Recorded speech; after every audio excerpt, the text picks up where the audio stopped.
여러분 안녕하십니까? 헬로티비 뉴스입니다. 철도 시설로 단절된 수색 상암 DMC 지역을 통합 개발할 수 있게 하는 지구 단위 계획이 통과됐습니다. 지구 단위 계획구역으로 지정된 곳은 마포구와 은평구 경계에 있는 수색 DMC역 일대 부지로 면적은 44만 9천여 제곱미터에 달합니다. 하지만 경의중앙선과 차량기지가 수색 증산 뉴타운과 상암동을 단절시키고 지역 경제 활성화를 저해한다는 지적이 꾸준히 제기돼 왔는데요. 이번 지구 단위 계획에는 업무 상업시설 공급 기반 마련, 철도시설로 단절된 구간 연결 등 기반시설 확충 정비 등의 내용이 담겼습니다. 수색역 남측에는 K문화 콘텐츠 등을 활용한 문화, 컨벤션, 판매, 숙박시설을 도입하고 DMC 지역에는 공연문화지원센터와 국제교류센터를 설치하도록 했습니다. 수색역 지하차로를 15m에서 20m로 넓히고 수색역과 DMC역 건물 상부를 연결하는 보행 통로를 설치해 접근성이 개선되도록 했습니다. 건립된 지 35년이 넘은 양천구 신월 시형 아파트가 3,000세대가 넘는 대규모 단지로 재건축됩니다. 목동 신시가지 아파트에 이어 신월 시형 아파트의 재건축 밑그림이 그려지면서 양천구의 재건축 사업은 더욱 속도를 내게 됐습니다. 김호 기자의 보도입니다. 지난 1988년 준공된 양천구 신월 시형 아파트. 아파트 나이로는 고령인 36살을 맞아 주거 환경 개선이 시급한 단지로 꼽혀왔습니다. 지지부진하던 재건축 사업은 드디어 지난해 1월 안전 진단을 통과했고 신속 통합기획 자문 사업을 통해 정비 계획이 마련됐습니다. 정비 계획안에 따르면 신월 시형 아파트는 기존 12층 2,256세대에서 최고 21층 3,147세대 규모로 탈바꿈합니다. 공공주택은 319세대가 포함됐습니다. 기존보다 891세대가 늘어난 신월동 지역 최대 대단지 규모입니다. 신월시형 아파트는 공원으로 둘러싸인 자연 친화적 아파트로 유명합니다. 따라서 재건축 기본 방향도 자연과 도시 경관을 고려한 방향으로 추진됩니다. 단지 중앙에 위치한 신월 근린공원을 북측으로 재배치하고 4개의 공원을 하나로 연결해 2.3km의 공원 산책로를 조성할 계획입니다. 신월 공원을 북서축으로 이전 재배치함으로써 그동안 주변 지역에 각각 분산되어 떨어져 있던 독서공원, 하늘공원, 지향산 온수도시자연공원들이 하나의 공원으로 다 연결될 수 있도록 그런 계획을 수립하였습니다. 하지만 김포공항 인근에 위치해 고도 제한에 저촉되는 지역인 만큼 최고층은 21층으로 목동 재건축 지역보다 20층이 낮게 계획됐습니다. 스카이라인도 고도 제한과 지향산 등 주변 지역을 고려해 자연 친화적으로 설계됐습니다. 정비 계획에 대한 주민 설명회가 끝난 신월시형 아파트는 연내 서울시 도시계획위원회 심의가 진행되고 정비계획 수립과 정비구역 지정이 고시됩니다. 이후 건축과 교통, 환경 등에 대한 통합심의위원회가 열린 뒤 사업시행계획 인가가 날 전망입니다. 양천구는 주민들을 위한 최선의 주거 환경과 경제적 도움을 주기 위해 행정 지원에 나선다는 계획입니다. 안전진단 통과부터 한 2년 정도 소요되는 건데 굉장히 빠르게 진행되고 있는 겁니다. 속도감 있게 진행할 거고요. 또 속도감도 중요하지만 또 주민들의 이익이 또 극대화될 수 있도록 여러 가지 설계 기법을 통해서 주민들에게 최대한 좋은 주거 환경과 또 경제적인 도움도 드려야 된다 이런 생각하고 있습니다. 목동 신시가지 아파트 6개 단지에 이어 신월시형 아파트의 재건축 밑그림이 나오면서 양천구의 수건인 재건축 사업이 더욱 속도를 내게 됐습니다. 헬로티비 뉴스 김호입니다.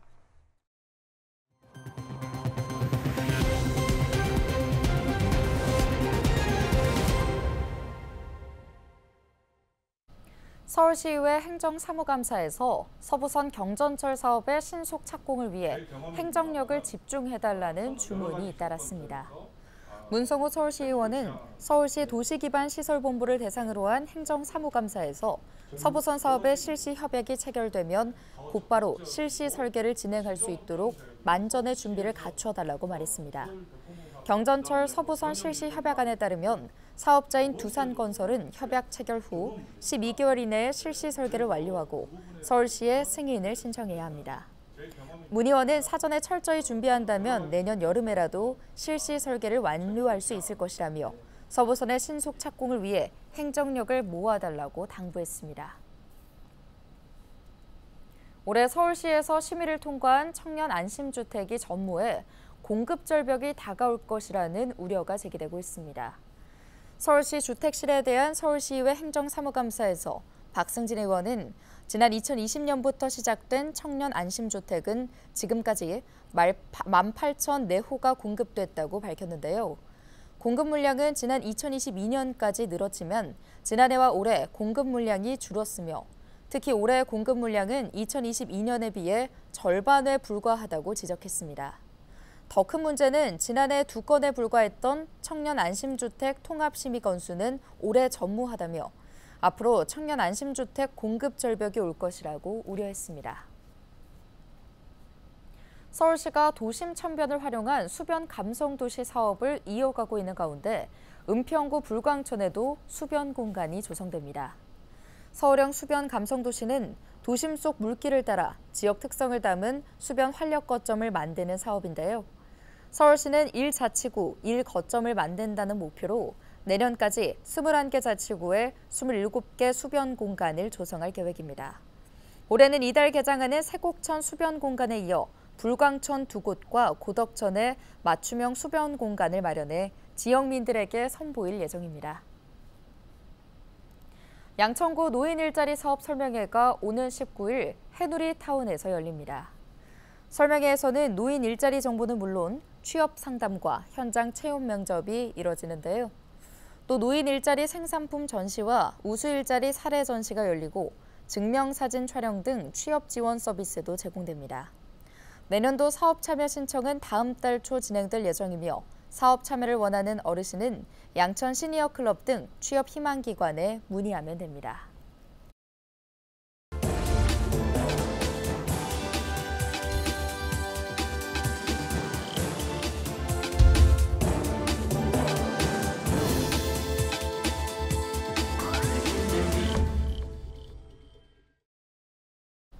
케이블 TV 공동기획 지역을 살려라 시간입니다. 한때 도심의 중심지였지만 신도시 개발과 인구 감소 등으로 쇠락의 길을 걷고 있는 곳이 많죠. 개항의 역사를 간직한 인천 중구도 대표적인 사례 중 한 곳인데 올해 이곳에 머물며 구석구석 돌아보는 체류형 관광이 주목받고 있습니다. 여행객과 지역사회를 잇는 색다른 체험으로 원도심의 새로운 활력을 불어넣고 있다고 합니다. SK 브로드밴드 김지영 기자의 보도입니다. 한적한 골목길에 자리 잡은 주택. 1930년대 지어진 목조 건물이 현대식 게스트하우스로 재탄생했습니다. 안으로 들어가자 안락한 분위기의 거실이 방문객을 맞이합니다. 옛 나무 골격을 최대한 살려 고즈넉하면서도 이용자 편의를 고려한 실용적 요소까지 두루 갖췄습니다. 100년 넘은 건물이고 되게 오랫동안 빈집으로 방치되어 있었던 걸로 알고 있어요. 그래서 위에 있는 나무들을 보존하면서 리모델링 하는 게 굉장히 2박 3일간 머물며 인천 계양장 일대를 체험할 수 있는 계양장 오디너리 타운 프로그램. 이곳에 거주하는 이웃과의 만남을 통해 지역 문화를 알아가고 즐길 수 있는 연결고리가 되고 있습니다. 다른 곳에서 볼 수 없는 색다른 여행으로 당초 목표했던 참여 인원수도 이미 넘어섰습니다. 오디너리 타운이 평범한이라는 뜻이잖아요. 근데 여기는 그런 한국 사회에서 규정한 평범함과는 좀 다른 삶을 사시는 분들이 많은 동네예요.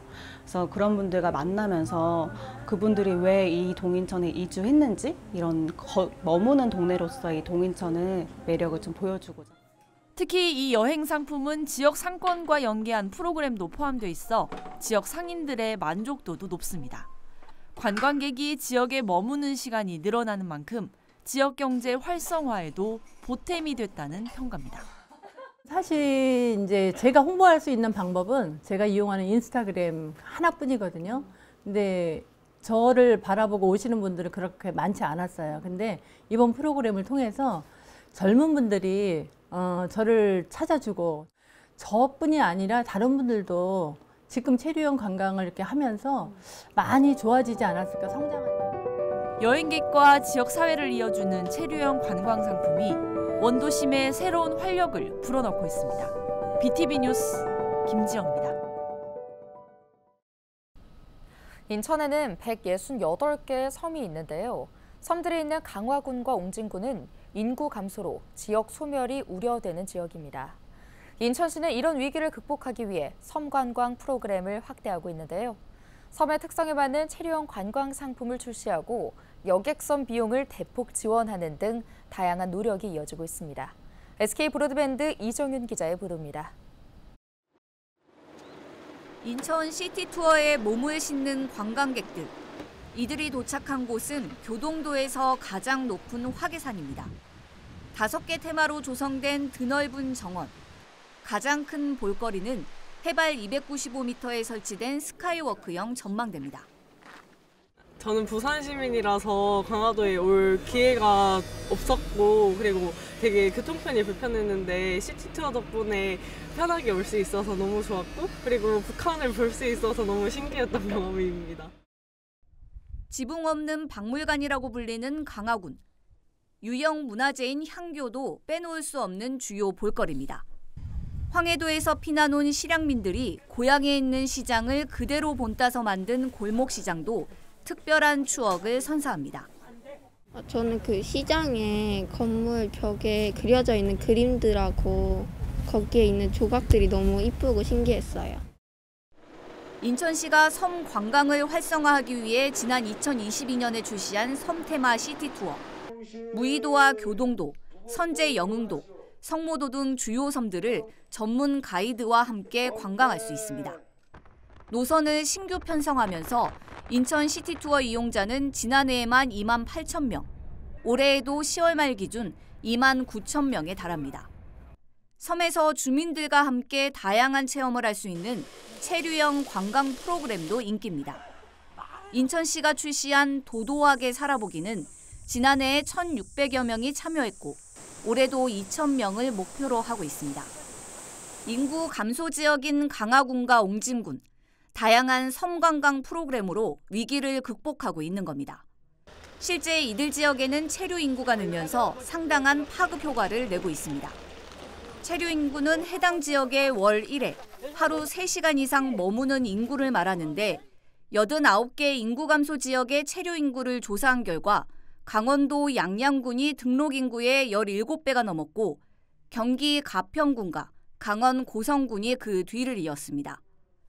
인천 옹진군의 체류 인구도 등록 인구의 13.7배, 인천 강화군은 8.4배로 나타났습니다. 특히 체류 인구가 사용한 신용카드 사용액은 전체의 37%에 달합니다. 인천시는 섬 관광 활성화를 위해 내년부터 여객선 요금도 대폭 지원합니다. 일명 보물섬 프로젝트. 인천 시민은 시내버스 수준인 1,500원의 여객선을 탈 수 있고 다른 지역에 거주하는 시민도 요금의 70%를 지원받게 됩니다. 인천은 도서지역 활성화를 통해서 인천의 미래 경쟁력을 확보하고 또 지역 간 균형 발전을 이룩해 나간다는 기본적인 목표를 갖고 있습니다. 현재 그중에 가장 중요한 것이 도서지역의 방문을 활성화시켜 나가는 일이라고 보고 있습니다. 168개의 섬을 보유한 인천. 섬 관광 산업을 통해 인구 소멸을 극복하고 지역 경제를 활성화시키겠다는 구상입니다. BTV 뉴스 이정미입니다. 은평구청 민원실에 설치된 맘편한 행복창구가 주민들의 호응을 얻고 있습니다. 맘편한 행복창구는 임산부, 장애인, 노약자 등 사회적 약자의 민원을 먼저 처리해주는 창구인데요. 민원 서류나 여건 발급 등을 위해 구청 민원실을 방문하면 번호표를 뽑고 순서를 기다려야 하지만 임산부 등은 바로바로 민원 서비스를 제공받을 수 있습니다. 맘편한 행복창구는 2017년 1월 운영을 시작한 이후 연평균 약 200건의 민원을 처리하고 있습니다. 오늘 준비한 소식은 여기까지입니다. 함께해 주신 여러분 고맙습니다.